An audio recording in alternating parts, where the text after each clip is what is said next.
Hello. आवाज आ रहा है? Yes sir. तो अजम्पशन के बाद लिखेंगे gas laws. Gas laws different different laws जो गैस के लिए यूज होते हैं।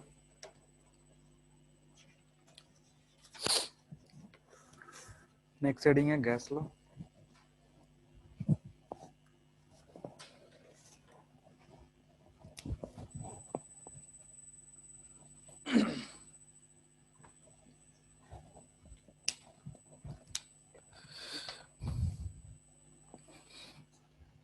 गैस लॉ में जो पहला लॉ पढ़ेंगे वो है बॉयल्स लॉ।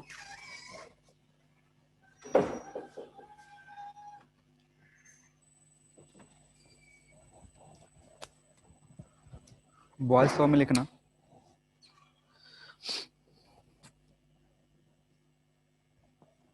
लिखना है इसमें volume of a gas volume of a gas volume of a gas is inversely proportional to volume of a gas is inversely proportional to its pressure. It's inversely proportional to its pressure if if amount of gas if amount of gas and its temperature is constant. If amount of gas and its temperature is constant, that is volume is inversely proportional to P, or PV is equal to constant. PV equals to constant, इसको Boyle's law बोलते हैं। कब? when M and T is constant। जब mass या फिर number of moles gas का constant हो जाए तो pressure inversely proportional to volume होता है, या फिर volume inversely proportional to pressure होता है, या in other words you can say PV is equal to constant. यह Boyle's law. Number two is Charles law.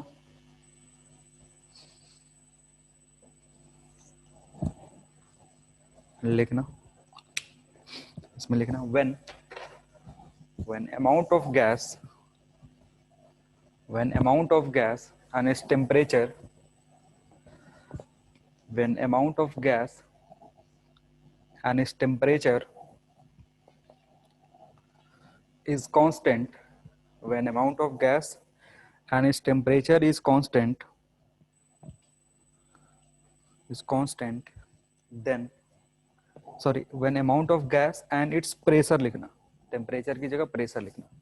when amount of gas and its pressure is constant,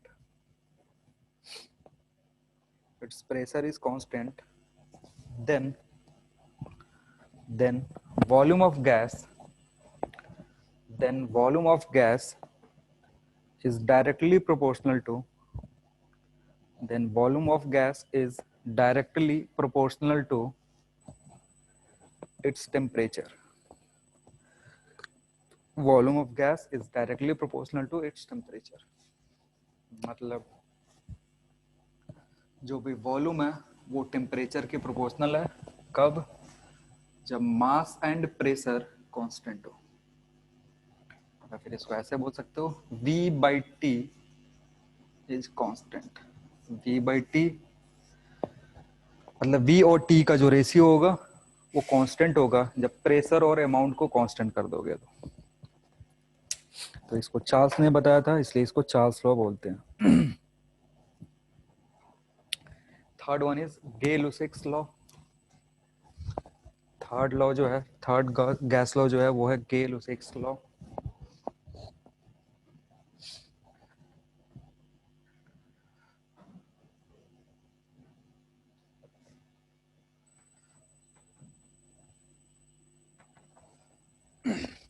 gay Lussac's law इसमें लिखना when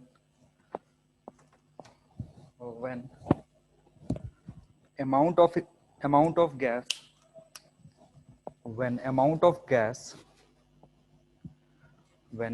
gas and its volume when amount of gas and its volume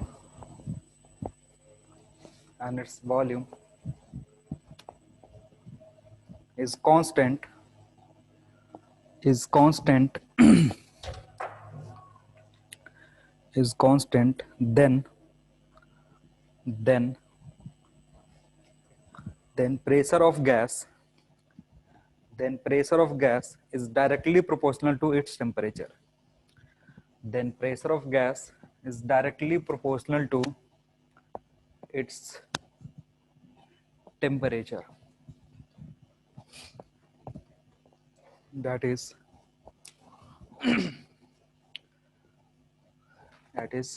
P is directly proportional to T. कब? When M and V is kept constant. Amount of gas और volume को जब constant करते हैं तो pressure temperature के directly proportional होता है and it was given by Gay Lussac's law. So P by T का जो रेशियो होगा that will be constant. Pressure बढ़ाओगे टेम्परेचर बढ़ेगा, टेम्परेचर बढ़ाओगे प्रेशर बढ़ेगा. जो रेशियो होगा P और T का that will remain constant.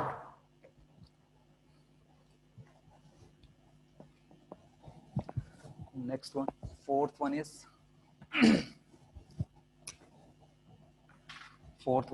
Avogadro's law.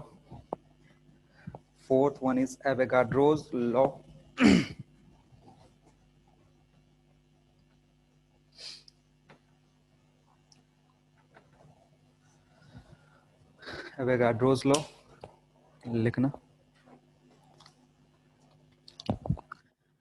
At same temperature and pressure at same temperature and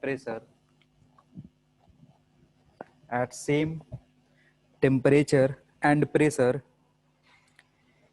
equal volume of all gases at same temperature and pressure equal volumes of all gases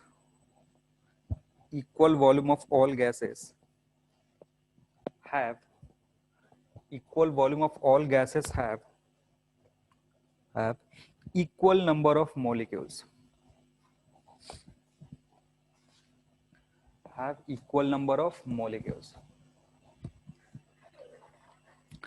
मतलब अगर temperature, pressure और volume constant है, 3 container है जिसका temperature, pressure और volume container है, तो उसके अंदर जो नंबर ऑफ मॉलिक्यूल्स होगा वो सेम होगा. ठीक है.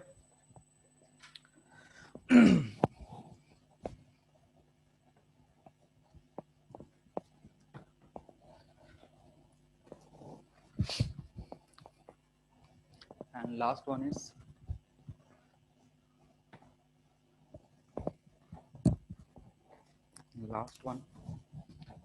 fifth one is Dalton's law.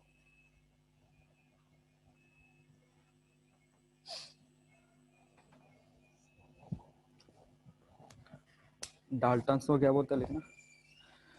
According to this law,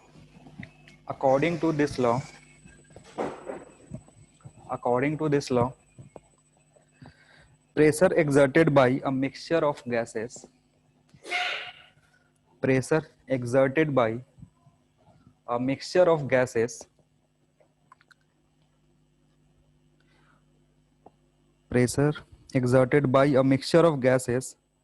is equal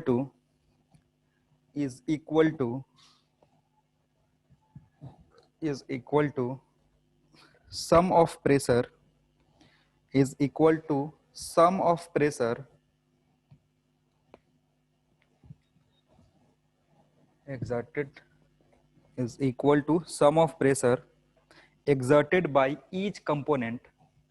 sum of pressure exerted by each component gas each component gas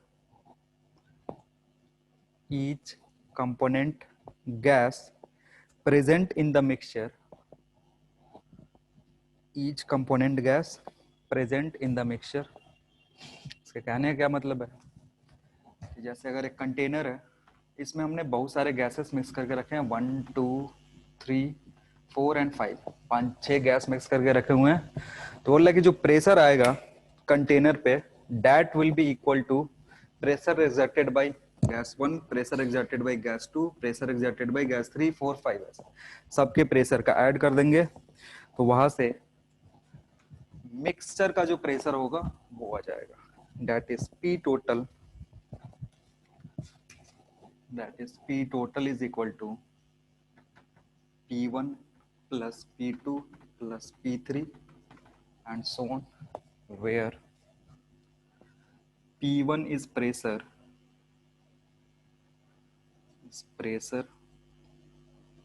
exerted by gas 1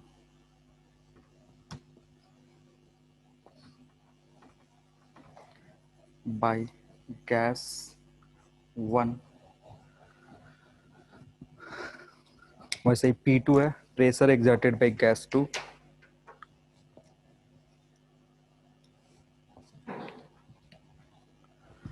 और इसको नंबर ऑफ मोल्स के term में भी रिप्रेजेंट कर सकते हैं, जो कि केमिस्ट्री में पढ़ाया जाता है कि जो मिक्सचर होगा उसमें किस कंपोनेंट का कितना पोर्शन होगा, वो उसके फ्रैक्शन से बताया जाता है, कितना मोल फ्रैक्शन उसका प्रेजेंट है। तो मोल फ्रैक्शन वाले जो टर्म होते हैं वो सारे केमिस्ट्री में पढ़ते हुए, उधर डाल्टन्स लॉ पढ़े हो गए। तो ये सारे कुछ लॉस थे। नेक्स्ट हेडिंग लिखेंगे, ये गैस लॉ था जो कोई भी गैस फॉलो करता है।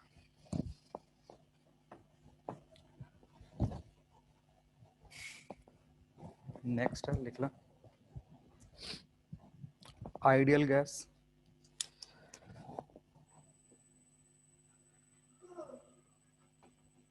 Ideal gas equation.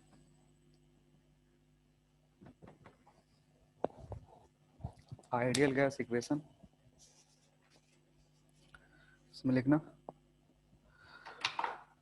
It is a hypothetical gas, पहले आइडियल गैस हेडिंग लिख दो, उसके नीचे लिखना it is a hypothetical gas,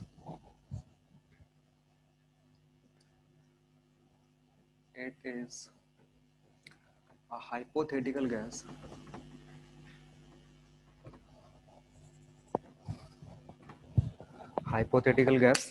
which follow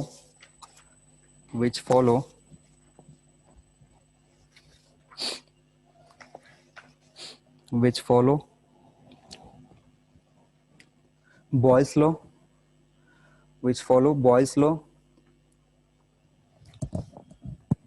follow Boyle's law, Charles law and Avogadro's law,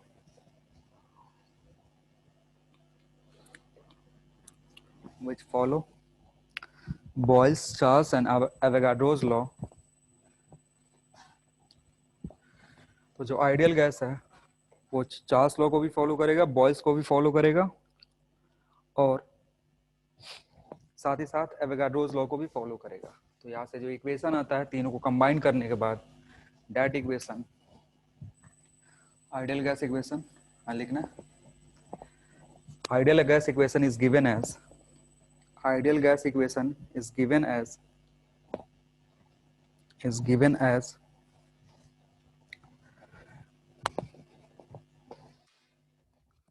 देखो इसमें होता क्या है कि जो रेशियो होता है प्रेशर वॉल्यूम टू, इसमें ऐसे लिख दो ratio of PV,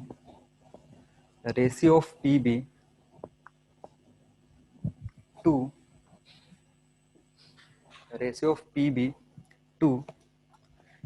NT, ratio of PV to NT is constant,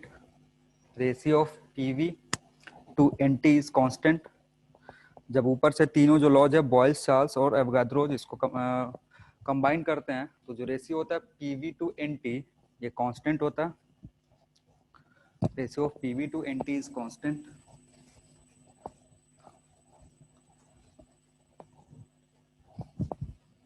nt is constant, that is PV by NT is equal to constant, और यहाँ से जो कांस्टेंट आता है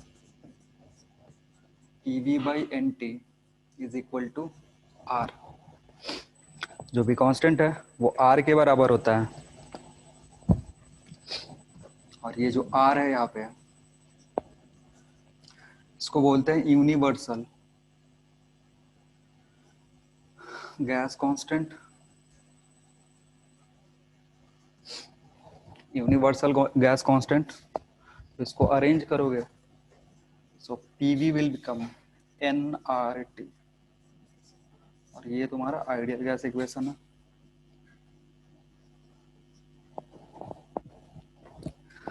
आइडियल गैस इक्वेशन को 3 फॉर्म में लिख सकते हैं। एक तो ये है जो स्टैंडर्ड फॉर्म है,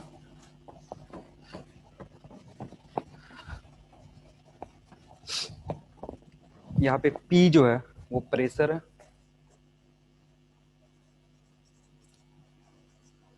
ठीक है। जो V है ये वॉल्यूम है, N नंबर ऑफ मोल्स है,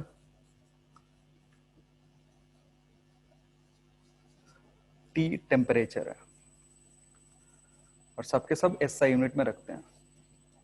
प्रेशर को भी SI में रखेंगे, वॉल्यूम को भी SI यूनिट में रखेंगे, नंबर ऑफ मोल्स SI, और टेम्परेचर भी SI मतलब केल्विन में रखेंगे। अब इसमें थोड़ा सा चेंज करते हैं, तो इसका एक और टर्म आता है, एक और फॉर्म आता है, जैसे ये PV जो है nRT, N number of moles है, और नंबर ऑफ मोल्स को लिख सकते हैं नंबर ऑफ पार्टिकल्स मतलब नंबर ऑफ वही molecules divided by Avogadro's number. इसको चेंज कर सकते हो N divided by Na RT, ठीक है ना। नंबर ऑफ मोल्स को क्या लिख सकते हैं, number of molecules divided by Avogadro's number, तो स्मॉल n के बदले ये लिखे। अब इसको थोड़ा सा और मॉडिफाई करोगे, R को Na के साथ ले जाओगे, N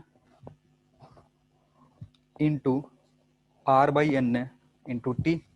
R बाई Na जो है यहाँ से एक और कांस्टेंट आता है, इसको रिप्रेजेंट करते हैं हम K से, so PV is equal to NKT। ये भी आइडियल गैस इक्वेशन है, और इसमें जो भी क्वांटिटीज है यहाँ N नंबर ऑफ मोलिक्यूल्स है, नंबर ऑफ मोल्स नहीं है, नंबर ऑफ मोलिक्यूल्स है, ठीक है। K जो यहाँ पे है K, उसको बोलते हैं बोल्ट्जमैन कांस्टेंट।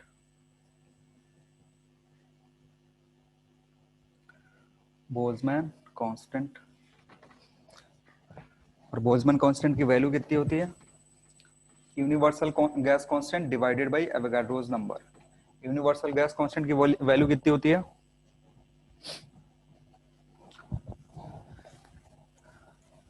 नहीं पता।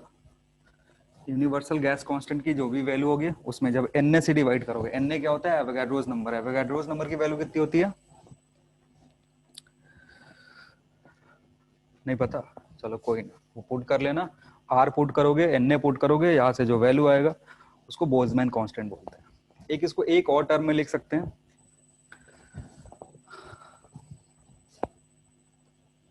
दूसरा टर्म जो है PV equals to nRT,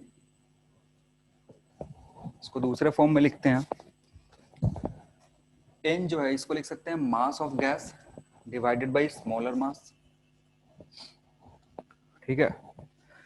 number of moles कैसे निकलेगा, mass of the gas divided by molar mass into RT, ठीक। और M को इधर छोड़ो, जो मोलर मास है उसको R बाई M के साथ ले जाओ, और T को बाहर रखो। तो यहाँ से एक कांस्टेंट आता है R बाई M, उस कांस्टेंट को गैस कांस्टेंट बोलते हैं। उसके पहले यूनिवर्सल नहीं लगाते हैं, क्योंकि वो गैस के मोलर मास से डिवाइडेड होता है। तो वो जो कांस्टेंट है ना, वो किसी पर्टिकुलर गैस के साथ ही यूज कर सकते हो। जैसे एयर के लिए अगर एयर के मास से डिवाइड कर दोगे यूनिवर्सल गैस कांस्टेंट में, तो वो एयर का गैस कांस्टेंट हो जाएगा। उसके लिए जब आइडियल गैस इक्वेशन यूज करेंगे तो मास सीधे पुट करेंगे आ जाएगा, नंबर ऑफ मोल्स कैलकुलेट करने का जरूरत नहीं है। तो एक और इक्वेशन आता है PV equals to M R dash T, जहां एम है mass of the gas, R dash जो है ये है gas constant, gas constant.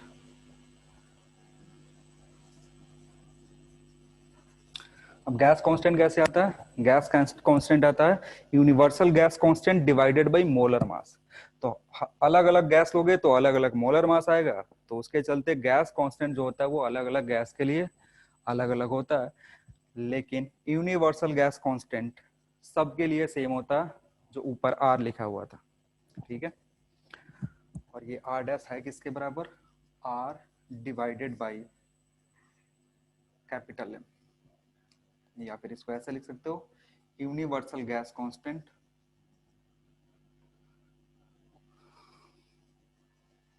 Divided by molar mass.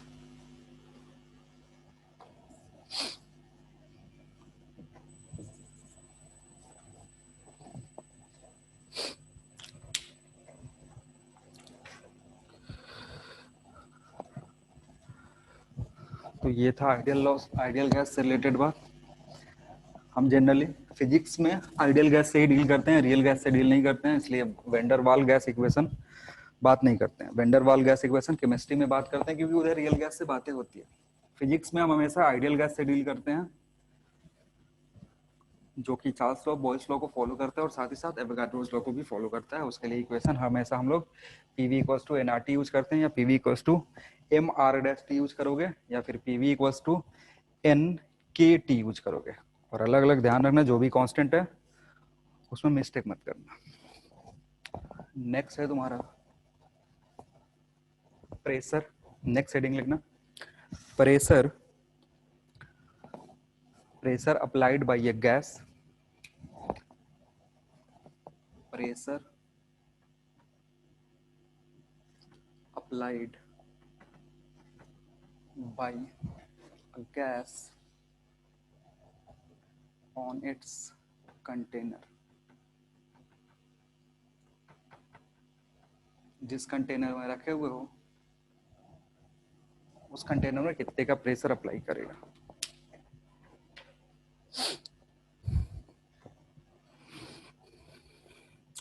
तो इसके पहले जब अजम्पशंस पढ़ा रहे थे, काइनेटिक थ्योरी ऑफ गैस का अजम्पशन बताया, तो उसमें बोले थे कि जो प्रेशर आता है वो कोलिजन के चलते जो मोमेंटम चेंज होता है उसके चलते आता है। ठीक है, जो भी कोलिजन होगा उसके चलते मोमेंटम चेंज होगा, और उस मोमेंटम के चलते मोमेंटम चेंज होगा, दैट विल प्रोड्यूस फोर्स, और फोर्स पर यूनिट एरिया अगर डिवाइड करोगे तो वो प्रेशर दे देगा। तो ये कंटेनर है जिसमें बहुत सारे गैसेस भरे पड़े हैं। ठीक है, ये कंटेनर है, क्यूबिकल कंटेनर लेके समझ रहे हैं, और जो गैस होते हैं वो सारे वॉल्स पे इक्वल अमाउंट फोर्स लगाते हैं। ठीक है ना, तो इस वॉल पे फोर्स, इस वॉल पे फोर्स, इस वॉल पे, इस वॉल पे, जितने भी वॉल है उस पे जो फोर्स लगेगा वो इक्वल लगेगा। ठीक है, तो लिखना, इसके नीचे लिखना if instantaneous velocity, if instantaneous velocity, velocity of a gas is given by v is equal to vx I cap plus vy j cap plus vz k cap। किसी एक मॉलिक्यूल को पकड़ करके उसका वेलोसिटी पूछे, तो उसने बताया कि मेरे पास वेलोसिटी इतनी की है, vxi, vyj और vzk। ठीक है ना, कोई भी वेलोसिटी है, अगर 3D स्पेस में कोई भी चीज मोशन कर रही है तो उसकी पॉसिबिलिटी है कि उसका जो वेलोसिटी है उसके 3 कंपोनेंट हो सकता है, एक्स डायरेक्शन में, वाई डायरेक्शन में, जेड डायरेक्शन में। ये है। अब गैस का जो मोशन होता है वो रैंडम मोशन होता है, तो जो पॉसिबिलिटी है तीनों डायरेक्शन में वेलोसिटी कंपोनेंट का वो इक्वल होता है। ठीक है, उसके चलते क्या होता है, Vx कंपोनेंट, Vy कंपोनेंट और Vz कंपोनेंट सेम होता है। अगर यहाँ से मैग्नीट्यूड निकालोगे तो magnitude will be root over Vx square, Vy square, Vz square. मतलब किसी भी गैस को अगर रोक के पूछो कि तुम्हारा वेलोसिटी कितना है, तो ये बताएगा in terms of vector. Magnitude पूछोगे तो मैग्नीट्यूड कितना होगा, Vx square plus Vy square plus Vz square. ये मैग्नीट्यूड है, यहाँ मैग्नीट्यूड का साइन देना, ठीक है। अभी मैंने बोला कि रैंडम मोशन हो रहा है due to random motion of gas, due to random motion of gas. अगर रैंडम मोशन हो रहा है तो जो Vx होता है वो Vy के बराबर और Vz के बराबर होता है। ये बहुत ही इंपॉर्टेंट है। एक्स वाई जेड कंपोनेंट का जो मैग्नीट्यूड होता है वो सेम होता है। जो भी एक्स डायरेक्शन की वेलोसिटी है, वाई डायरेक्शन की वेलोसिटी है, जेड डायरेक्शन का जो वेलोसिटी का मैग्नीट्यूड है वो सेम रहता है। सेम है तो यहाँ पुट करोगे तो v जो होगा इसका मैग्नीट्यूड इट विल बी इधर √3 Vx या फिर √3 Vy या फिर √3 Vz। मैग्नीट्यूड होगा गैस का वो किसी एक कंपोनेंट के √3 टाइम्स होगा। वेलोसिटी का अगर मैग्नीट्यूड निकालोगे या फिर स्पीड निकालोगे, speed will B √3 times of any component of the velocity.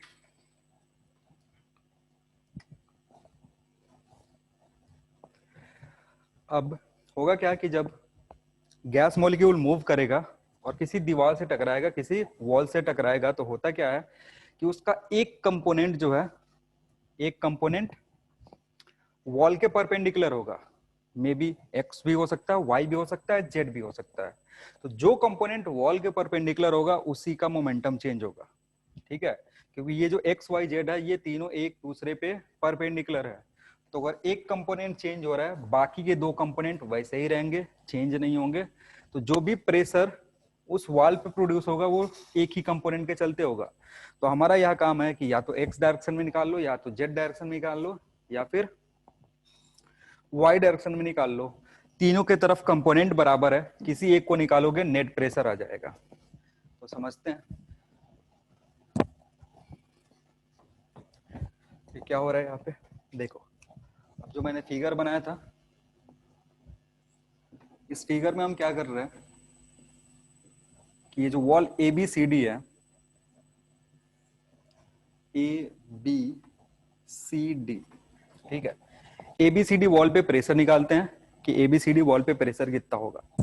अब ध्यान से देखोगे तो ए बी सी डी जो वॉल है वो एक्स पे परपेंडिकुलर है। ये एक्स डायरेक्शन है, इधर वाई डायरेक्शन और इधर की तरफ जेड डायरेक्शन। तो अगर कोई भी पार्टिकल, कोई भी मॉलिक्यूल ABCD से टकरा रहा है, ABCD वॉल से टकरा रहा है, तो उसका जो कंपोनेंट चेंज होगा वेलोसिटी का, that will B x component, ठीक है ना। सिमिलरली अगर कोई ये लेता ABEF लेता, ठीक है, तो वाई कंपोनेंट चेंज होता। तो किसी भी वॉल से जब टकराएगा ना तो एक कंपोनेंट चेंज होगा, बाकी सारे कंपोनेंट अनचेंज रहेंगे। तो जो मोमेंटम ट्रांसफर होगा, जो मोमेंटम का चेंज होगा, वो किसी एक ही कंपोनेंट का होता है। कोई भी एक वॉल पिक करोगे तो। अब बात करते हैं कि मोमेंटम जो चेंज होगा वो कितने का होगा। तो देखो, मैंने कुछ कुछ चीजें बताई थी उधर ही अजम्पशन में कि जो कोलिजन होगा वो इलास्टिक होता है। कोलिजन परफेक्टली इलास्टिक होता है, मतलब कोई भी एनर्जी का लॉस नहीं होगा। तो एक पार्टिकल है, एक पार्टिकल है, इस वॉल ए बी से जाकर टकराया, ये जो भी ABCD वॉल है, ये वॉल ऐसे है, पार्टिकल था Vx वेलोसिटी से जाकर के इससे टकराया। टकराने के बाद कोलिजन जो है वो ऐसा इलास्टिक है, तो जिस एनर्जी से टकराएगा उसी एनर्जी से पीछे रिटर्न बैक होगा Vx से। एक पार्टिकल को उठाया, उसका वेलोसिटी Vx था, ABCD से टकराया, टकराने के बाद जब वापस आएगा तो सेम वेलोसिटी से आएगा, क्योंकि कोलिजन क्या है, इलास्टिक है। तो यहाँ लिखोगे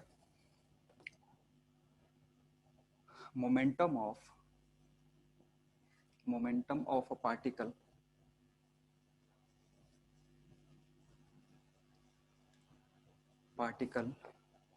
just before collision,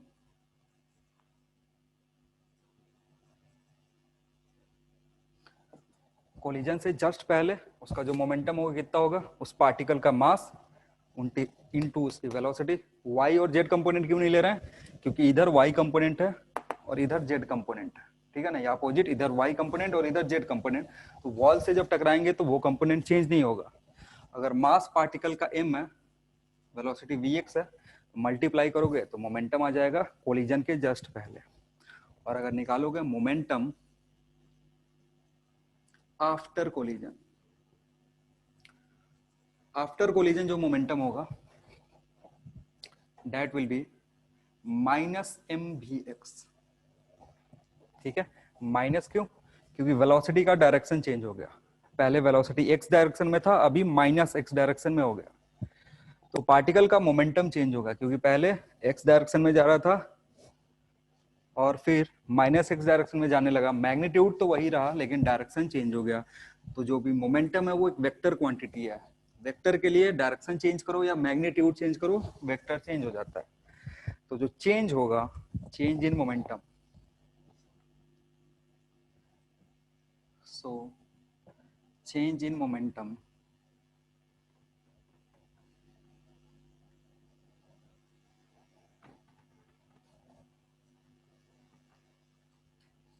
of the particle is given as final momentum minus initial momentum. इसको लिख सकते हो पी आई, और इसको लिख सकते हो पी एफ। तो P F minus P I, इसका मतलब ये है तुम्हारा minus M V X minus M V X, ये हो जाएगा 2mvx। यानी एक पार्टिकल का जो मोमेंटम चेंज हुआ वो कितने से हुआ, 2mvx से हुआ। और अगर इसका rate of change of momentum निकाल लोगे तो ये आएगा pressure acting on the particle, या sorry force acting on the particle. अगर इसका चेंज निकालोगे रेट ऑफ चेंज, तो रेट ऑफ चेंज जब निकालोगे तो उसके कोरोस्पॉन्डिंग क्या आएगा, उसके कोरोस्पॉन्डिंग आएगा कि जो भी मोमेंटम का चेंज है उसका रेट कैसे है। तो रेट कैसे निकालेंगे, रेट निकालेंगे कि कोलिजन कितनी बार हुआ t सेकंड में, ठीक है ना। एक बार कोलाइड कर रहा है तो इतनी बार मोमेंटम चेंज हुआ। तो ये जो चेंज है वो कितने देर में दूसरी बार होगा, दूसरी बार जाकर के जब कोलाइड करेगा तो उसके अकॉर्डिंग देखेंगे। तो समझो रेट कैसे निकालेंगे, रेट समझना थोड़ा सा कंफ्यूजन होता। देखो यार, ध्यान से देखना, क्या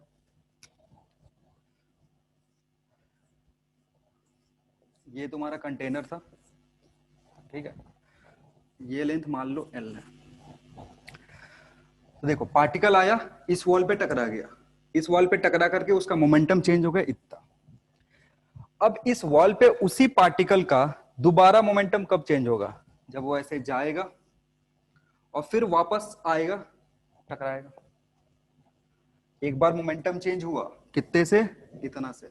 रेट निकालना है कि मोमेंटम का रेट कितना है, कितनी देर बाद उस पार्टिकल का फिर से मोमेंटम चेंज होगा इस वॉल पे टकराने के लिए। तो टकरा के निकल गया, मोमेंटम चेंज हो गया, एक बार टकरा के फिर निकला। तो यहां से टकरा के निकलेगा, जाके दूसरे साइड पे दूसरे फेस पे टच करेगा, फिर उससे टकराएगा। तो हमें क्या करना ना, यहाँ का रेट निकालना है, क्योंकि हम अभी यहाँ का प्रेशर डिस्कस कर रहे हैं। तो इस वॉल का प्रेशर अभी नहीं सोचेंगे, इस वॉल के का प्रेशर निकालोगे वो इस वॉल के बराबर होगा, क्योंकि यूनिफॉर्म होता है, रैंडम मोशन के चलते जो भी कंपोनेंट है वो इक्वल है। तो हम इस पे बात कर रहे हैं कि इस वॉल पे टकराने के चलते पार्टिकल का मोमेंटम कितनी बार चेंज हुआ, कितने टाइम में। तो एक बार कोलिजन हुआ, कोलिजन के बाद चलना शुरू करेगा इधर, फिर जाकर के इससे टकराएगा, इससे टकराने के बाद फिर वापस आएगा, तब जाकर के इससे दोबारा टकराएगा। तो दो बार मोमेंटम चेंज करने के लिए टाइम कितने कब लगा, टाइम लगेगा, देखो एल एक बार इधर से इधर जाएगा, फिर एल वापस आएगा, यानी जो डिस्टेंस ट्रेवल करेगा ना कोलिजन के लिए, डिस्टेंस ट्रेवल करेगा, distance travel between two consecutive collision that will B 2l। आ रही बात समझ में। तो दो कंसेक्यूटिव कोलिजन के बीच में जो डिस्टेंस ट्रेवल करेगा, l इधर जाने के लिए, l इधर आने के लिए, तो 2l। अब ये जो 2l डिस्टेंस है ना वो कितने टाइम में ट्रेवल करेगा, वो कितने टाइम में ट्रेवल करेगा, total distance upon total velocity, total distance upon total speed. ठीक है। तो टोटल डिस्टेंस जो है ना, टोटल डिस्टेंस ध्यान से देखोगे तो L प्लस L, वेलोसिटी जो है वो x डायरेक्शन का लेंगे क्योंकि मोशन किधर हो रहा है, x डायरेक्शन में, तो वहां से टोटल टाइम आ जाएगा। तो अगर लिखोगे time taken, time taken by the particle, time taken by the particle for two consecutive collision, consecutive collision on same wall, wall change नहीं कर रहे हैं क्योंकि वो दोबारा जाकर के उधर टकराएगा, उससे मतलब नहीं है। सेम वॉल पे दो बार कितने बार में कितने देर में टकरा रहा है वो देखना। ठीक है, तो मैंने बताया जो टाइम होगा t, that will B distance covered,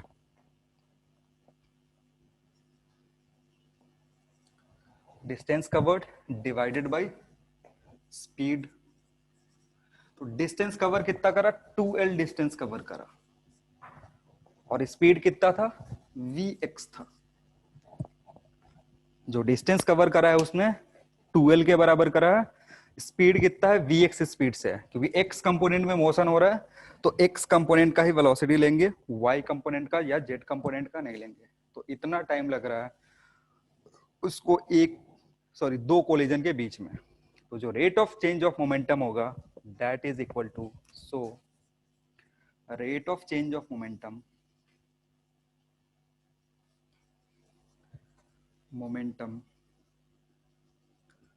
rate of change of momentum क्या होता है, delta p divided by delta t।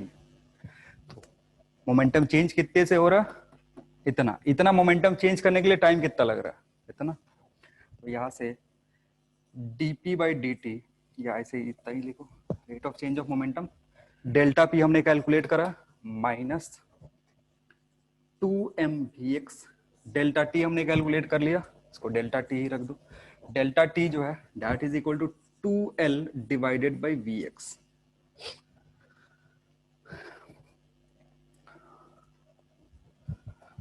अब यहां से rate of change of momentum हो गया, और rate of change of momentum क्या होता है तुम्हारा, फोर्स होता है।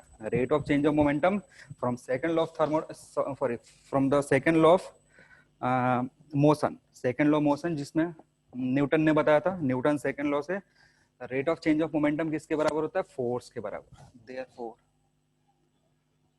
Force acting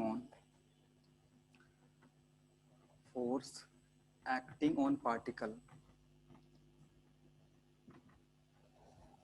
therefore force acting on particle F is equal to 2 cancel out हो जाएगा, Vx ऊपर जाएगा तो बचेगा minus M V X square by L. ठीक है, जो भी फोर्स होगा पार्टिकल पे इतने का होगा। ये फोर्स कौन लगाएगा, वॉल लगाएगा। तो हमें प्रेशर निकालना है वॉल पे, तो पता करेंगे कि वॉल पे कितना प्रेशर होगा। वो कैसे, अब देखो ये फोर्स लगा रहा है वॉल पार्टिकल पे, तो पार्टिकल उसको दे रहा होगा थर्ड लॉ से। ठीक है ना, पार्टिकल क्या करेगा, पार्टिकल पे अगर फोर्स लग रहा है minus M V X by L, तो इतना ही फोर्स पार्टिकल वॉल पे भी लगा रहा होगा from the third law of Newton. Third law से न्यूटन ने क्या बोला था, इक्वल एंड अपोजिट रिएक्शन के बारे में बताया था। तो जितना पार्टिकल पे लगेगा उतना ही वॉल पे लगेगा, but in opposite direction. So force acting on wall, force acting on wall due to collision। ठीक है, कितना हो जाएगा, माइनस साइन हट जाएगा, M V X square by L. Minus क्यों हटा, क्योंकि डायरेक्शन बदल गया। पार्टिकल पे अगर नेगेटिव एक्स की तरफ फोर्स लग रहा है तो वॉल पे पॉजिटिव एक्स की तरफ फोर्स लगेगा।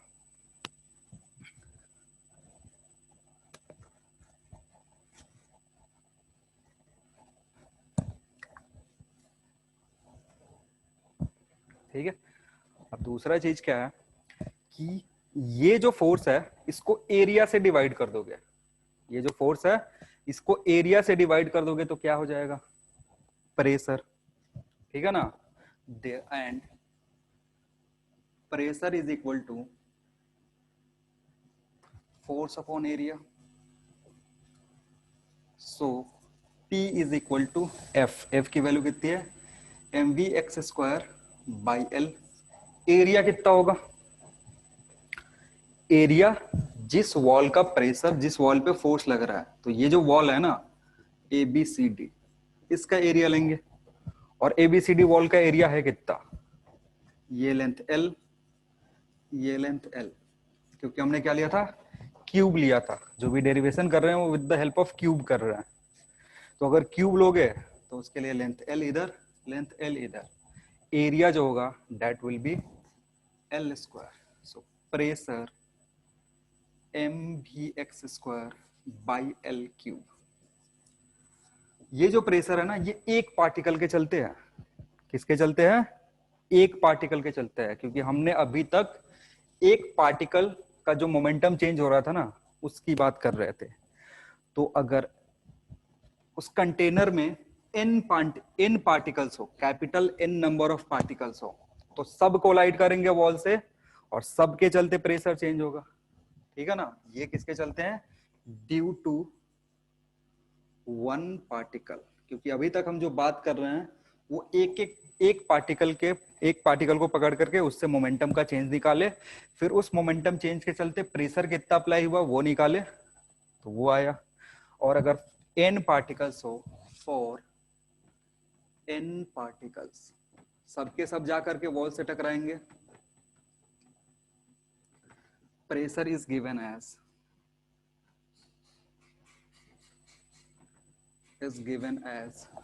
ठीक है, जो प्रेशर होगा P that will B N into M Vx² divided by L³ जो है ये वॉल्यूम है। L³ क्या है, वॉल्यूम है। वॉल्यूम ऑफ क्यूबॉइड कितना होता है, L³। तो अगर n पार्टिकल है उसके चलते जो प्रेशर आएगा उसमें n से मल्टीप्लाई कर देंगे, क्योंकि एक पार्टिकल के चलते इतना था, ठीक है। आ रही बात समझ में। सो P जो है, P will B mn Vx² by volume of the container. अभी भी ये फाइनल रिजल्ट नहीं है, क्योंकि Vx को हम चेंज करेंगे मैग्नीट्यूड ऑफ वेलोसिटी के टर्म में, क्योंकि हमें क्या पता होता है, X direction, Y direction, Z direction अलग अलग से पता नहीं होता है, हमें टोटल इफेक्ट पता होता है या मैग्नीट्यूड पता होता है वेलोसिटी का। तो हमने देखा था कि जो मैग्नीट्यूड है वेलोसिटी का, एंड यहां से लिखेंगे and v magnitude is equal to √3 vx, ठीक है। जो वेलोसिटी था या जो स्पीड था, वेलोसिटी का मैग्नीट्यूड बोल लो या फिर स्पीड बोल लो एक पार्टिकल के चलते, वो कितना था, √3 टाइम्स ऑफ vx। तो उसको यूज कर सकते हो यहाँ पे। सो p कितना हो जाएगा, p will be equal to m into n, vx की जगह पुट करेंगे v by √3 square divided by volume.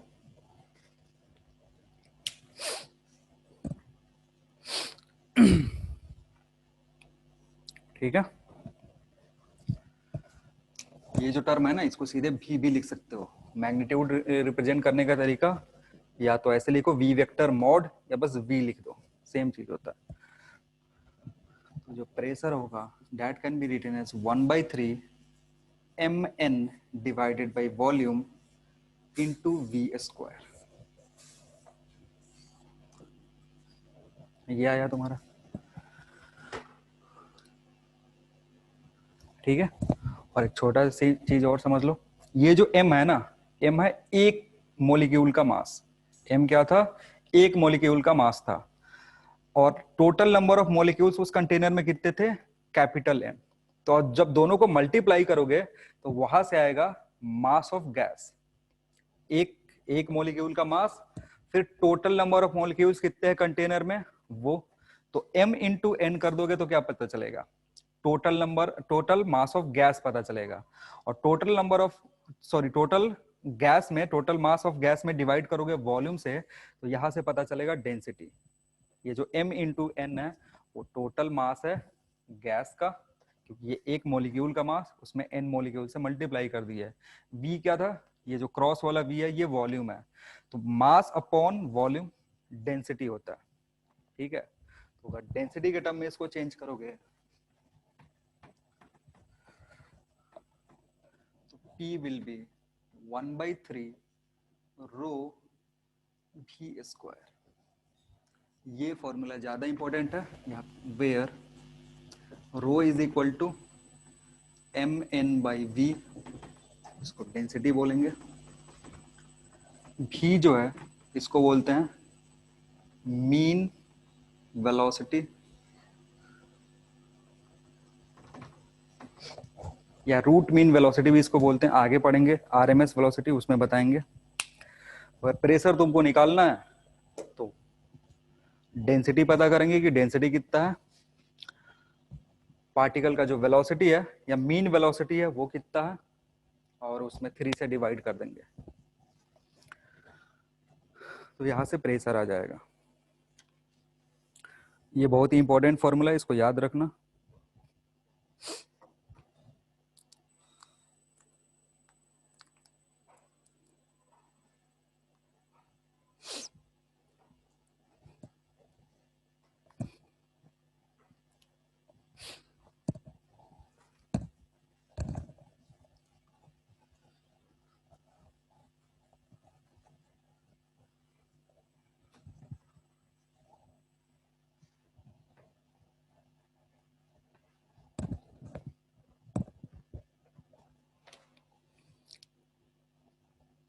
Next heading लिखो, नेक्स्ट लिखना वेलोसिटी या टाइप्स ऑफ वेलोसिटी लिखो, types of velocity, types of velocity. Velocity के कितने टाइप होते हैं? Number 1 is instantaneous velocity.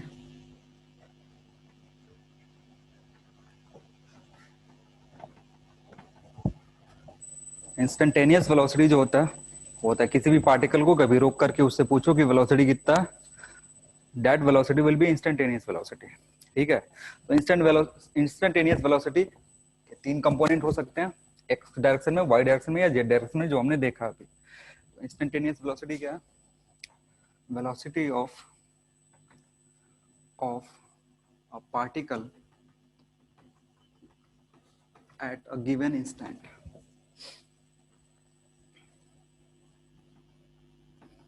किसी भी इंस्टेंट पे अगर उसको रोक के पूछोगे, that will be vxi plus vyj plus vz के कैप। अब इंस्टेंटेनियस वेलोसिटी के बाद आता है average velocity, number 2 average velocity. और एवरेज वेलोसिटी होता है, एवरेज वेलोसिटी है v average is equal to v1 plus v2 plus v3 and so on up to nth particle. ठीक है, एक पार्टिकल की वेलोसिटी इतनी, दूसरे पार्टिकल की वेलोसिटी, उसमें x1 x2 x3 वाला टर्म ऐड करना पड़ेगा, तो ये एक की वेलोसिटी, दूसरे की वेलोसिटी, तीसरे की वेलोसिटी। इसमें क्या है ना, तीनों कंपोनेंट एक साथ है, 1 में तीनों कंपोनेंट एक्स वाई जेड का, 2 में भी तीनों कंपोनेंट एक्स वाई जेड का, और अगर इसको n से डिवाइड कर दोगे तो ये एवरेज वेलोसिटी देगा। और एवरेज वेलोसिटी जो होता है गैस का वो 0 होता है, एवरेज वेलोसिटी 0 होता है। किसी भी कंटेनर में अगर गैस का एवरेज वेलोसिटी निकाल रहे हो, मॉलिक्यूल्स का एवरेज वेलोसिटी निकाल रहे हो, तो ये 0 के बराबर होता है due to random motion.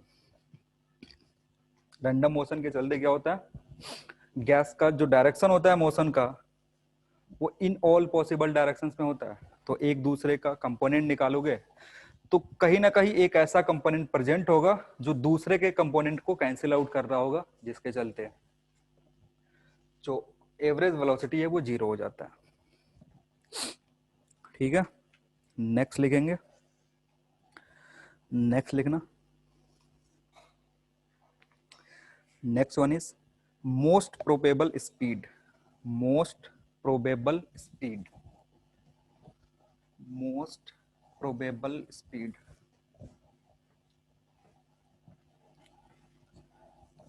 Most probable speed, इसमें लिखना at it is the it is the speed, it is the speed, it is the speed at which, it is the speed at which most of the molecules, it is the speed at which most of the molecules, most of the molecules travels, most of the molecules travel, it is the speed at which most of the molecules travel। देखो होता क्या है कि अगर container है तो इसमें जो भी गैसेस है, सॉरी जो भी मोलिक्यूल्स है, वो रैंडमली किधर कहीं ना कहीं मूव कर रहे होंगे। तो जब एक कम स्पीड निकाले, दूसरे का स्पीड निकाले, तीसरे का, चौथे का, पांचवे का है, ऐसे बहुत सारे गैसेस से हमने पूछे कि बताओ अपना वेलोसिटी कितना है, तुम्हारा स्पीड कितना है, तुम्हारा स्पीड कितना है। तो 5-6 ने बताया 10 किलोमीटर पर आवर। तो डैट अगर 5-6 कंटिन्यूअसली बता रहे हैं और तुमने देखा कि बाकी सब जो बता रहे हैं वो 2-3-1 ऐसे अलग अलग वैल्यू बता रहे हैं, तो जो 10 किलोमीटर पर आवर होगा that will be most probable speed. क्योंकि बहुत सारे से हमने पूछा वो 10 के आसपास ही बताया, तो 10 जो होगा वो उस टेम्परेचर पे मोस्ट प्रोबेबल स्पीड होगा। ठीक है, लिखना and it is given by, and it is given by, and it is given by v is equal to, ऐसे लिखना vmp, it is given by vmp is equal to, mp is equal to root over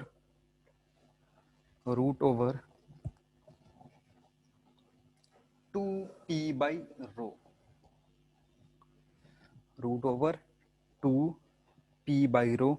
अगर pressure पता है, density पता है, तो जो most probable speed होगा वो यहां से निकालेंगे। और अगर आइडियल गैस इक्वेशन यूज करोगे तो इसको RT या फिर KT के फॉर्म में भी चेंज कर सकते हो। इसको दूसरे टर्म में लिख सकते हो 2RT बाई मोलर मास, या फिर 2KT by Na।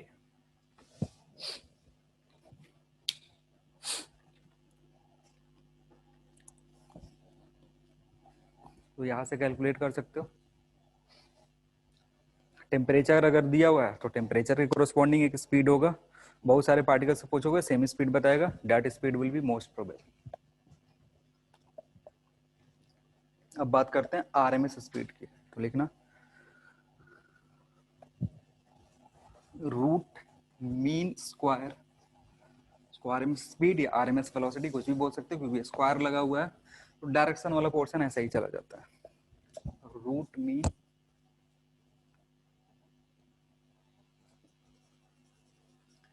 Square speed, इसको शॉर्ट फॉर्म में RMS स्पीड बोलते हैं और रिप्रेजेंट करते हैं VRMS से।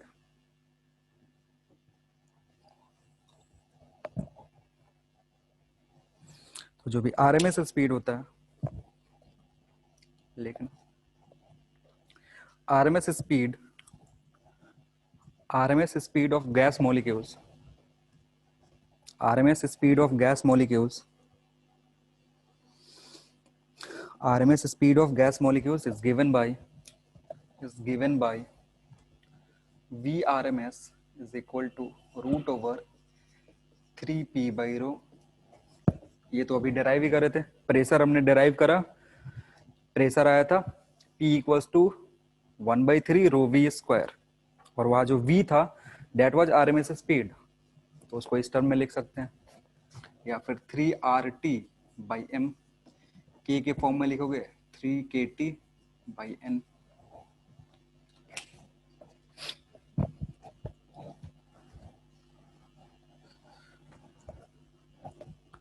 एक और लास्ट है, mean speed. Mean speed, mean velocity नहीं है, ध्यान रखना, मीन स्पीड। मीन स्पीड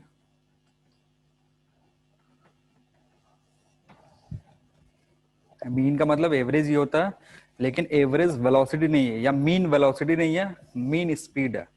जब मीन स्पीड की बात करते हैं ना तो डायरेक्शन कंसीडर नहीं करते हैं, और इसलिए जब डायरेक्शन कंसीडर नहीं करेंगे तो कंपोनेंट कैंसिल आउट नहीं होगा, मीन स्पीड जीरो नहीं होता।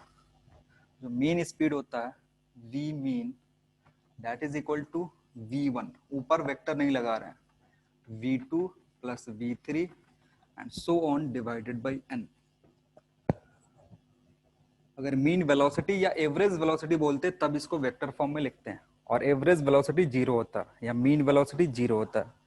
जब मीन स्पीड बोलेंगे तो इसका मतलब है डायरेक्शन को कंसीडर नहीं कर रहे हैं, और जब डायरेक्शन कंसीडर नहीं करते हैं तो इसकी वैल्यू जीरो नहीं आती है। वी मीन जो होता है वो होता है √8/पाई p/ρ, या फिर उसको अगेन RT और KT में कन्वर्ट कर दोगे तो चेंज हो जाएगा।